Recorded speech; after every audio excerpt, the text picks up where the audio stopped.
तो हेलो प्यारे स्टूडेंट्स, कैसे हैं आप लोग। उम्मीद है आप लोग मजे में होंगे, मस्त होंगे और मग्न होंगे। मैं पांडव सर आपका इस चैनल पर स्वागत करता हूं। आज की इस वीडियो में हम लोग संस्कृत अनुवाद जीरो से सीखने वाले हैं, अर्थात जड़ से सीखने वाले हैं। तो संस्कृत अनुवाद बनाने से पहले हमें कुछ संस्कृत के मूलभूत शब्दार्थ याद होने चाहिए। उसके बाद ही हम लोग संस्कृत के अनुवाद को बड़े ही रोचक ढंग से बना सकते हैं। उसके लिए हमने आप लोगों के लिए संस्कृत के कुछ उपयोगी शब्दार्थ बनाए हैं, जिन्हें याद करना बहुत ही जरूरी है, जो आपके डिस्प्ले पे दे रहे हैं। इसका नोट्स भी आप लोगों को व्हाट्सएप के थ्रू, टेलीग्राम के थ्रू या डायरेक्ट भी आप हमसे संपर्क करके इसका नोट्स प्राप्त कर सकते हैं।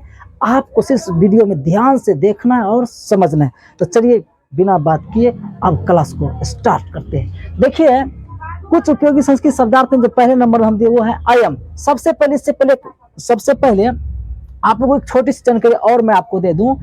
आप जो संस्कृत में कहीं पे किसी भी अक्षर पे इस तरह का सिंबल देखते हैं, उसको हम लोग क्या पढ़ते हैं, हलंत पढ़ते हैं। क्या पढ़ते हैं, हलंत। और वो हलंत ये बताता है कि वो क्या अपने आप में आधा है। जिस पर हलंत लगा रहेगा उसका मतलब क्या, वो अपने आप में आधा है। अगर मान लीजिए कोई तालब विषय लिखे, इस पे हलंत लगा दिया, इसका मतलब तालब विषय क्या है, आधा है। आपने वो लिखा और वो पर हलंत लगा दिया, इसका मतलब क्या है, वो क्या है, आधा है। आप इस चीज को समझिए।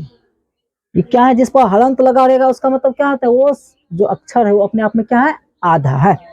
संस्कृत में एक और महत्वपूर्ण बात जो कि बहुत विद्यार्थियों को कंफ्यूजन हो जाता है, जैसे हम लोग लिखते हैं अहम, ओ हो मो, अहम। मो पर हलंत है, इसको अहम पढ़ते हैं। लेकिन इसी को कहीं कहीं और भी संस्कृत में ऐसे भी लिखा जाता है, ओ हो पर अनुस्वर।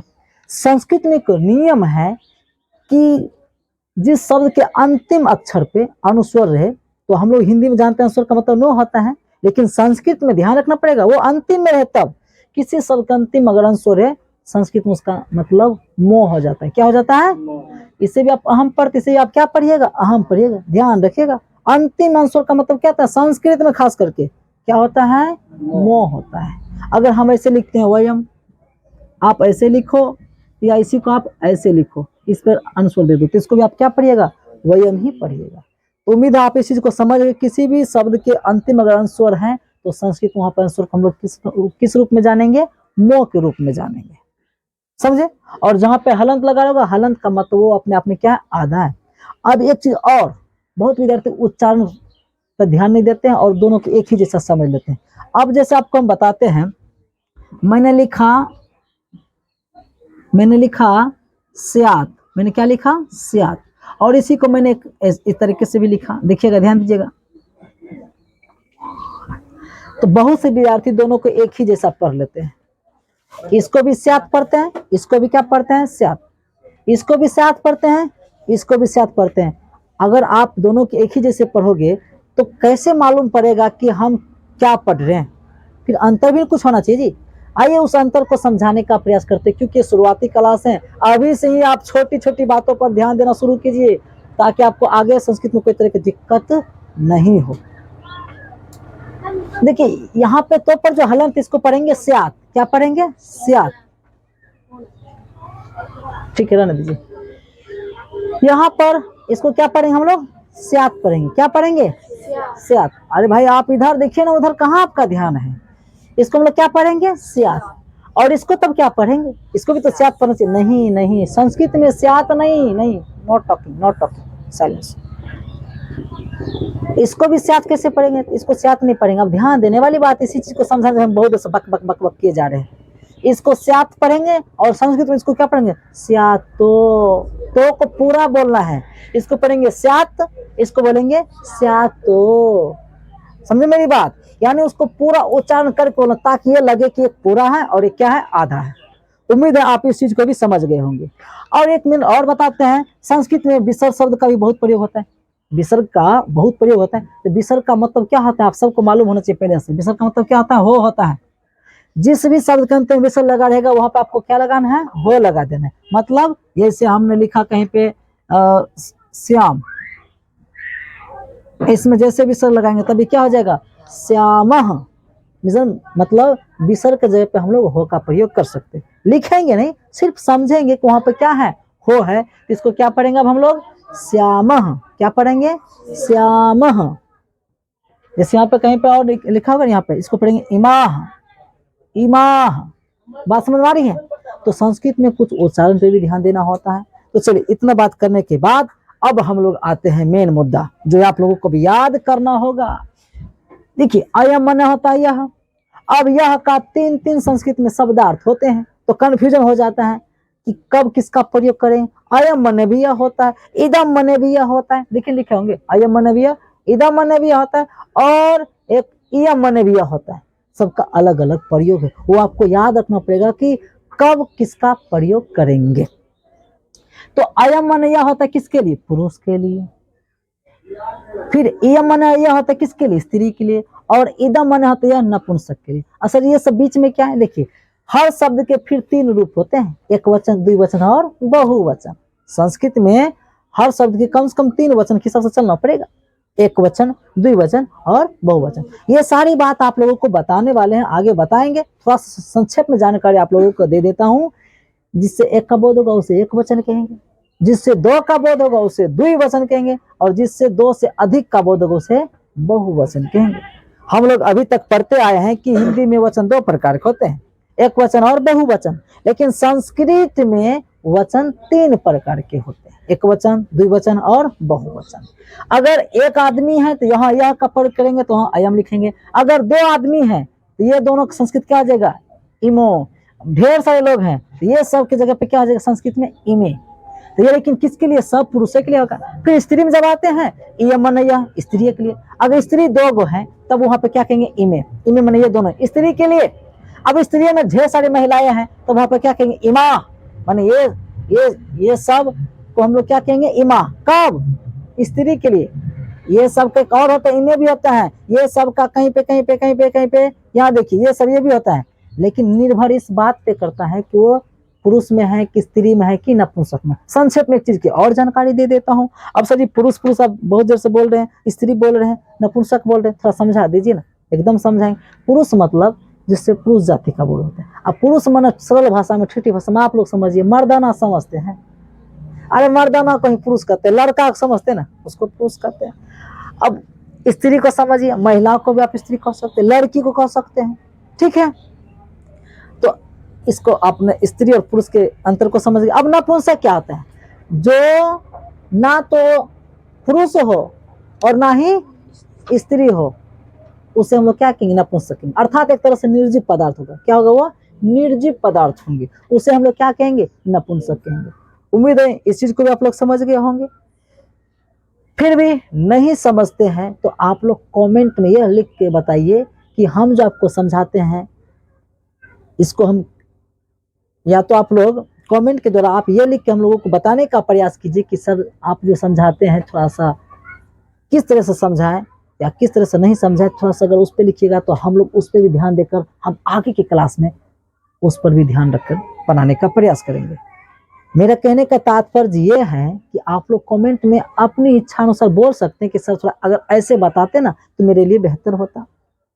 सर आप स्पीड में बताते हैं तो मेरे लिए दिक्कत होता है। सर आप ज्यादा स्लो भी मत बताइए, उसमें भी दिक्कत होती है। जो भी आपकी समस्या, अगर आप थोड़ा सा आप लोग भी अपनी अपनी हम लोगों को संकेत दे सकते हैं वीडियो बनाने के वास्ते, तो आप लोगों के लिए हम बेहतर शायद काम कर सकेंगे, ठीक है। तो संस्कृत का जो भी कुछ छोटी छोटी बातें हैं वो आपको बताते जाता हूँ, और इस चीज को आप अपने दिमाग में नोट करते जाइए, ठीक है। अब आते हैं यहाँ पर। तो अब तो ये तो सीधी सी बात, अब तो ये आपको याद करना है। संस्कृत में दो चीजों पर ध्यान देना होगा, समझने के साथ साथ रटना भी पड़ता है। ये कोई सिर्फ मैथमेटिक्स नहीं है, सिर्फ साइंस नहीं है, सिर्फ समझना है। इसमें आपको समझने के साथ साथ रटना भी पड़ेगा। ऐसे तो हर विषय में रटना पड़ते हैं, क्या मैथमेटिक्स में रटना नहीं पड़ता है क्या? अगर आपको सूत्र याद रखने तो रटना ही पड़ेगा। क्या साइंस के भी कुछ मुख्य फॉर्मूले थे, उसको भी तो रटना ही पड़ता है। समझना भी जरूरी है, कुछ चीजों को अगर याद रखना है तो उसके लिए रटना भी जरूरी है।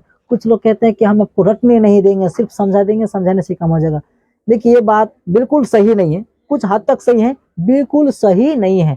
क्योंकि देखो सिर्फ समझने से नहीं होगा, कभी कभी कुछ जगहों पर रटना पड़ता है। आप भली भांति किसी चीज को कितना भी समझ जाइए, याद रखने के लिए कुछ जगहों पर रटना पड़ता है। आप साधारण अपना मोबाइल नंबर को भी क्या करता है, रटिए नहीं याद करते हैं जी। आप सिर्फ समझते कि मेरा मोबाइल नंबर है, क्या याद हो गया? क्या समझ गए? तो क्या याद रखने के लिए रटना तो पड़ेगा ना। हमें तो लगता है आपको अपना नाम भी रटना पड़ा होगा, मेरा नाम ये है। आपको मालूम है ना, तो शुरू से जन्म लिए आप खाली खेल कूद रहे, खा पी रहे हैं, अचानक आपसे कोई पूछता आपका नाम क्या है, क्या आप अपना नाम बता पाते? शायद आप भी अपना नाम को रटे। कहने का मतलब यह है कि बिना रटे भी कोई चीज नहीं होता है, थोड़ा सा ही सही रटना तो पड़ता है, लेकिन खास करके संस्कृत में तो ज्यादा ही रटना पड़ेगा अन्य विषय की अपेक्षा। तो आप लोगों को याद करना है। चलिए अब इसको हम फटाफट फटाफट आपको पढ़ाते जाएंगे, ठीक है।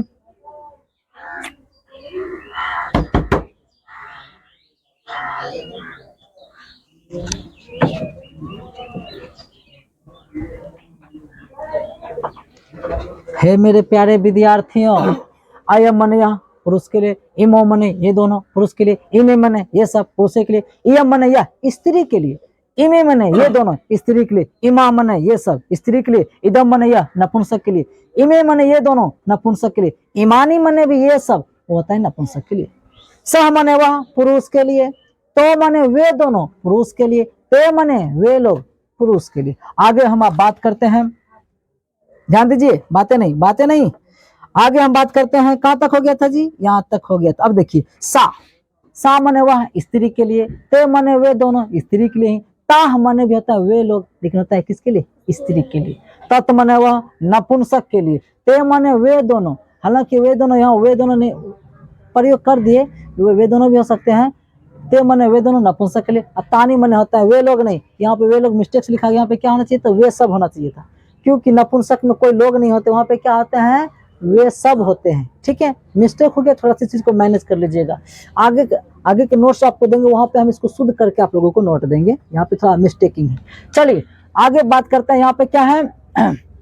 तू मने तुम, याद करना पड़ेगा। तू मने तुम, युवा मने तुम दोनों, युवा मने तुम लोग, अहम मने मैं, अवा मने हम दोनों, वयम मने हम लोग, भगवान मने आप। हाँ, भगवान के भी दो संस्कृत शब्दार्थ होते हैं, भगवान मने आप होता है और भवती मने भी आप होता है। भगवान मने आप होता है पुरुष के लिए, लड़कों के लिए, और भवती मने आप होता है स्त्री के लिए, लड़कियों के लिए। बात समझ रही है? देखिए, तो भवन मने आप पुरुष के लिए, भवन तो मने आप दोनों, अगर दो को देखते रहेंगे बड़े आदमी, तो वहां पे आप दोनों की जगह पे किसका प्रयोग करिएगा? भवन तो। और बहुत सारे लोग रहेंगे और सबको आप लोग से संबोधित करोगे, तो संस्कृत में क्या कहेंगे? उसको भवंतः कहेंगे। क्या कहेंगे? भवंतः। तो उम्मीद है आप लोग इस चीज को समझ रहे होंगे। हम आगे बात करते हैं यहाँ पे।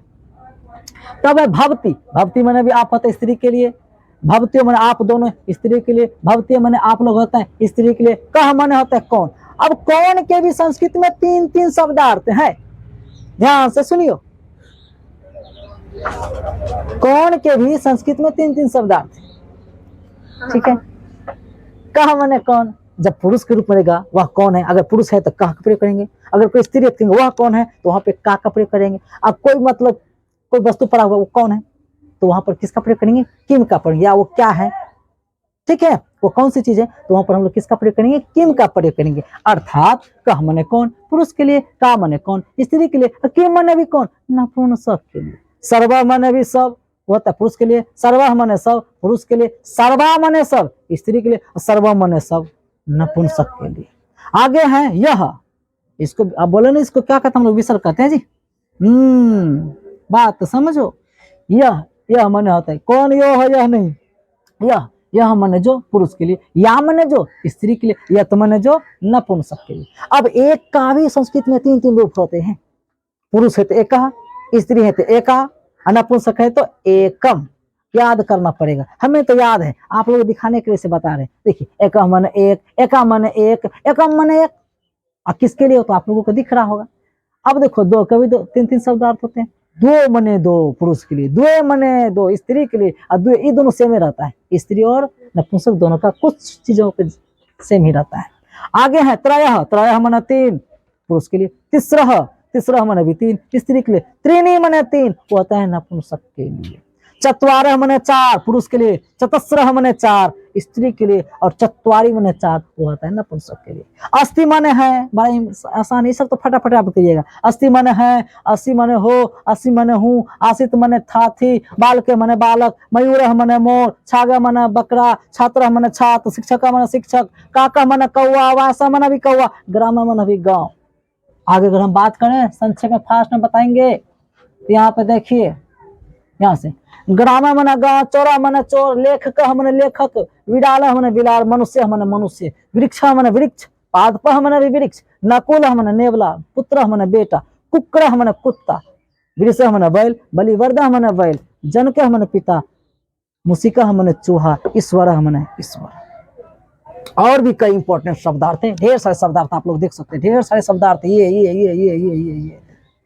अब हम सबको कितना समझाते रहेंगे, शब्दार्थ को रखने की चीज आप लोग थोड़ा सा याद कर लीजिएगा। इसका नोट्स हम आप लोगों को टेलीग्राम पे, व्हाट्सएप ग्रुप पर, जहां से आपको सुविधा हो वहां से आप इसका फ्री में नोट्स प्राप्त कर सकते हैं और घर पर आप बैठ के तैयारी कर सकते हैं। तो प्यारे बच्चों, आज की क्लास में इतना ही, मिलते हैं नेक्स्ट वीडियो में नेक्स्ट टॉपिक साथ।